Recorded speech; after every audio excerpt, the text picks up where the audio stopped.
من الشیطان الرجیم بسم اللہ الرحمن الرحیم الحمدللہ رب العالمین الصلاة والسلام علی سید الانبیاء والمرسلین سیدنا و مولانا ابو القاسم محمد اللہم صلی اللہ علیہ وسلم ثم الصلاة والسلام علی اہل بیتہ الطیبین واللعن الدائم علی اعدائہم اجمعین اما بعد فقد قال اللہ سبحانہ وتعالی فی القرآن المجید وما جعلنا الرؤيا التي أريناك إلا فتنة للناس والشجرة الملعونة فی القرآن۔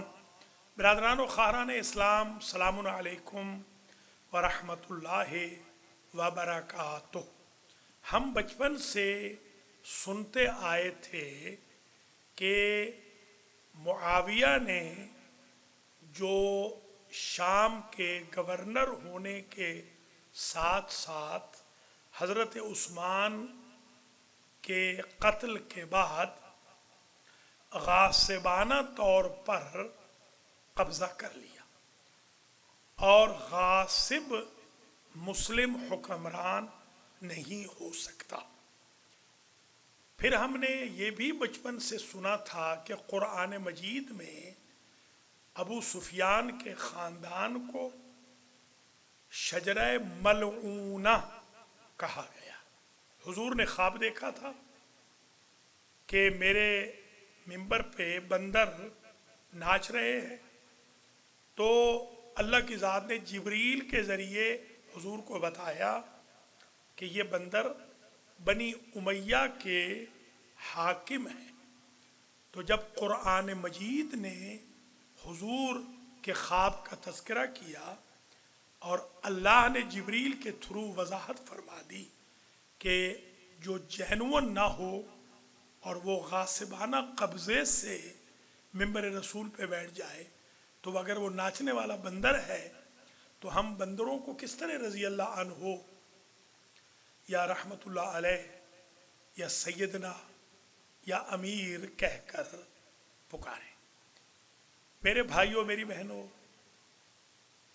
ریسنٹلی کچھ ابو سفیان کے خاندان اور بنی امیہ کے ویل وشرز نے مسلمانوں میں تفریق ڈالنے کی کوشش شروع کر دی ہے۔ ہم دیکھتے ہیں کہ اکابر اہل سنت معاویہ کو فئت باغیہ کا سربراہ سمجھتے ہیں۔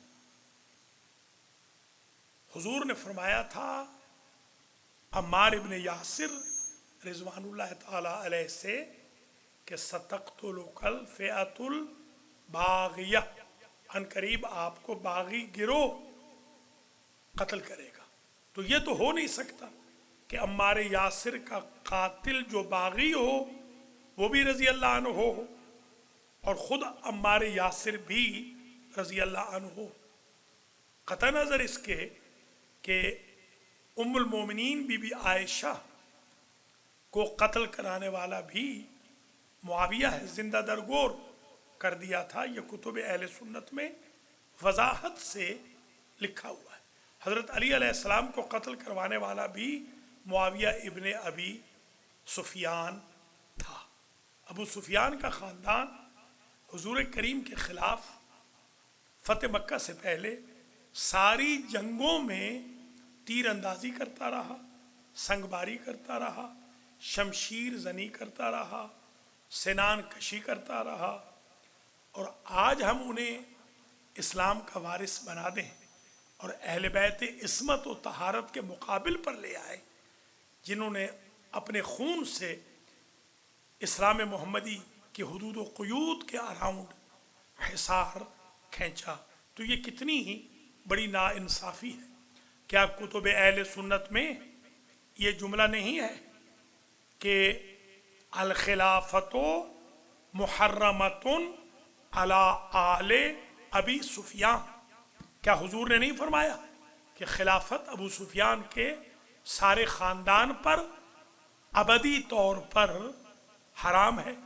تو جو خود فعل حرام مرتکب کر کے خلیفہ مسلمانوں کا بن رہا ہے، اس کو ہم کیسے رضی اللہ تعالیٰ عنہ کہہ دیں یا امیر کہہ دیں یا سیدنا کہہ دیں؟ خال المومنین کے دعوے دار حضرت محمد ابن ابی بکر کو خال المومنین کیوں نہیں کہتے؟ وہ بھی تو بی بی عائشہ کے بھائی ہیں، عبد الرحمن ابن ابی بکر کو کیوں نہیں کہتے؟ وہ کہیں ہم بالکل اس میں کوئی معارضہ نہیں کریں گے، مگر معاویہ کو مولا علی کی جگہ پہ لانے کی کوشش نہ کی جائے۔ ہم جانتے ہیں کہ حضور نے فرمایا اسی حدیث کے تتمے میں، اذا رأیتم معاویۃ علی منبری فاقتلوہ، جب معاویہ کو میرے منبر پہ دیکھو تو قتل کر دو۔ دوسری روایت میں ہے اذا رأیتم معاویۃ علی منبری فابقروا بطنہ، جب معاویہ کو میرے منبر پہ دیکھو تو اس کا پیٹ چاک کر دینا۔ حضور کہہ رہے ہیں پیٹ چاک کر دو اگر منبر پہ آئے، حضور کہہ رہے ہیں قتل کر دو، واجب القتل کہہ رہے ہیں، آپ کہہ رہے ہیں ہم اس کو سیدنا کہیں۔ ہم صحابہ کرام کے خادم ہیں، ازواج مطہرات کے خادم ہیں، مگر ہم معاویہ کو نہ رضی اللہ عنہ کہیں گے، نہ رحمت اللہ علیہ کہیں گے، نہ سیدنا کہیں گے، نہ اس کو باوفا صحابی رسول کہیں گے۔ جو رسول کے ساتھ وفا کرتا ہے اس کے قدموں کی خاک بلکہ جوتوں کے تلووں کی خاک ہم شیعوں کی آنکھوں کا سرما ہے۔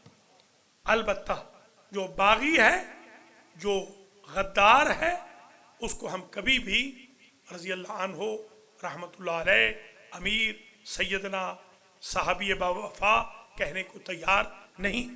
ہمارے سنی بھائیوں کو چاہیے کہ وہ تکفیریوں کے لیے، ناصبیوں کے لیے، خوارج کے لیے، غیر ملکی فنڈ کے ساتھ پاکستان کو مقتل بنانے والوں کے لیے یوز نہ ہو۔ وہ بڑے محترم ہیں اور ان کے سارے اکابر معاویہ کو برا سمجھتے ہیں۔ آپ ایمان سے بتائیں کہ معاویہ نے ہزاروں افراد کا قتل کرایا جنگ صفین میں، ہم قاتل اور مقتول کو کیسے رضی اللہ عنہ کہہ دیں؟ معاویہ نے حجر ابن عدی کا قتل کرایا جو مسکین و تباہ صحابی رسول تھے، ان کے جوان بیٹے کا قتل کرایا۔ معاویہ نے امام حسن مجتبی علیہ السلام کو زہر دلوایا جو سبط اکبر رسول تھے۔ معاویہ نے خود غاصبانہ قبضے کے بعد اپنے بیٹے کو ناجائز طور پر مسلمانوں کا حاکم بنایا، حالانکہ معاویہ جانتا تھا، اس لیے کہ اس کی بیوی خود کرسچن تھی اور وہ جانتا تھا کہ اس کی پرورش جو یزید کی ہوئی ہے وہ کرسچن سے ہوئی ہے، اور یزید شراب خار بھی ہے، اڈلٹری کا بھی مرتکب ہے اور کریکٹر لیس ہے، فاسق و فاجر ہے۔ ہم نے دیکھا کہ بنی امیہ نے اسے گورنر بنا دیا جس کو ترید رسول کہا جاتا ہے، جس کو حضور نے مدینہ بدر کیا تھا، انہوں نے لا کے اس کو مدینہ کا گورنر بنا دیا۔ مسلم ابن عقبہ نے جو نماز پڑھائی، غلط نماز پڑھا دی، اور خود ان صحاب نے جمعہ کی نماز بدھ کے دن پڑھا دی۔ خدا کا خوف کرو میرے بھائیوں، میری بہنوں، کس کشتی پہ سوار ہو رہے ہو؟ حضور نے فرمایا تھا مثل اہل بیتی کا مثل سفینۃ نوح من رکبہا نجا ومن تخلف عنہا غرق وہوا۔ میرے اہل بیت کی کشتی نوح کی مانند ہے، جو اس پہ سوار ہو گیا وہ نجات پا گیا، اور جو اس کی طرف سے رخ پھیر گیا وہ گمراہ ہو گیا۔ اللہ ہم سب مسلمانوں کو محمد و آل محمد کی کشتی پر سوار ہونے کی توفیق دے، اور بنی امیہ جیسے ڈکٹیٹروں، جرائم پیشہ افراد، ظالموں، جابروں، قاتلوں سے براءت کی توفیق خیر نصیب فرمائے۔ والسلام علیکم ورحمۃ اللہ وبرکاتہ۔